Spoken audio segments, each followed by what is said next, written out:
शिवाजी विद्यापीठात spark film फेस्टिवलचे उद्घाटन. पर्यावरण संवर्धनाचा संदेश देणाऱ्या शॉर्ट फिल्म व डॉक्युमेंटरींची राज्यस्तरीय स्पर्धा. स्पर्धेत 26 शॉर्ट फिल्म व डॉक्युमेंटरींचे होणार स्क्रीनिंग. शिवाजी विद्यापीठ कोल्हापूर येथे 2 जानेवारी ते 3 जानेवारी 2026 रोजी स्पार्क फिल्म फेस्टिवलचे आयोजन केले आहे. या निमित्ताने विद्यापीठात पर्यावरण संरक्षणाचा संदेश देणाऱ्या शॉर्ट फिल्म व डॉक्युमेंटरींच्या राज्यस्तरीय स्पर्धांचे आयोजन केले आहे.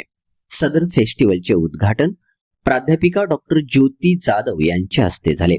स्पर्धेत प्रथम क्रमांकाला 15,000, द्वितीय क्रमांकाला 10,000 तर तृतीय क्रमांकाला 7,000 रुपयांचे बक्षीस दिले जाणार आहे. सर्व स्पर्धकांना विद्यापीठाचे सहभागाचे प्रमाणपत्र देण्यात येईल. स्पर्धेत बक्षीस मिळवणाऱ्या पहिल्या 3 कलाकृतींचे वसुंधरा आंतरराष्ट्रीय फिल्म फेस्टिवल मध्ये स्क्रीनिंग करण्यात येणार आहे.